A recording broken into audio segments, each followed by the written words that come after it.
عملكاني إنسان برز بيته بلا إخوة بيغمر صلى الله عليه وسلم واي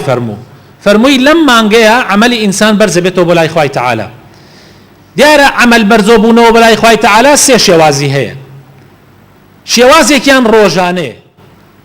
طبعا نجي عصر ونجي بياني بيغمر إخوة صلى الله عليه وسلم حديث يكاك إمام مسلم أي جريتوا أفرمي يتعاقبون فيكم الملائكة بالليل وملائكة بالنهار أفرمي ملائكة كان جيغوركي أكن بشو بروج كومالي كان يجتمعون في صلاة الفجر وصلاة العصر لن يجي بيانيانا تبديل وجبي خوانا كان ولا نيجي عسرشا تبديل وجبي خوانا كان ثم يعرج الذين باتوا فيكم أواني بشو معنوا نيجي بياني خوا حافظية كانوا كومالي كي تردية تجيغيان أوانا أقرينو بلاي خواي تعالى برسياريان لأكا شون عبد كامتان بجي الله يعني لسر چی شێوازیە بەجێیانتان الله ئەوانیش ئەڵێن کاتێ بەجێیانمان الله کە خەریکی نوێژکردن بوون یعنی نوێژی بەیانی و هەروەها ئەوانەی عەسریش کاتێک ئەمانی تر بە ڕۆژ لەوێ بوون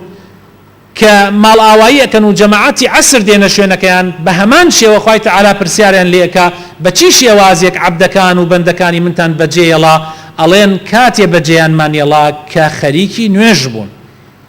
چەند مهمە ئینسان نوێژی بەیانیان ونوجي عصر لدسنا دا بيغمري خاص صلى الله عليه وسلم بتايبتي بجماعات بيغمري خاص صلى الله عليه وسلم أفرمي من صلى البردين دخل الجنة هر كسي نوجي بياني ونوجي عصر بكا لكاتي خويا أتشت بهشتوا بتايبت بجماعات نوعي كتير لعمل برس كردنا وهفتانية بيغمري خاص صلى الله عليه وسلم أفرمي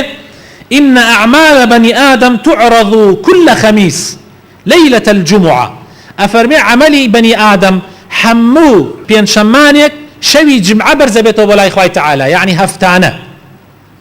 هفتانة عملي إنسان برزبته بلا إخوة تعالى بيغمري إخوة صلى الله عليه وسلم أفرمي فلا يقبل عمل قاطعي رحم سبحان الله عملي كسي برز نابيتوا يعني خواي قولا فرمي رايقرن كقطعي صلي خزمايتي كردبه صلي خزمايتي بچران دبه أأوى واستاوى برز نابيتوا خواه پنامنده درجه سيم صالانية اويك عرزم كردن كبيغمري خاص الله عليه وسلم فرمي لمانجي شعبانة إنسان عملي إنسان صالانة برز بيتوا بيم خوشم من أو مانجا بالرجوهم تاوكو بالرجوع عمل كان برز بيتوا بولاي خواي تعالى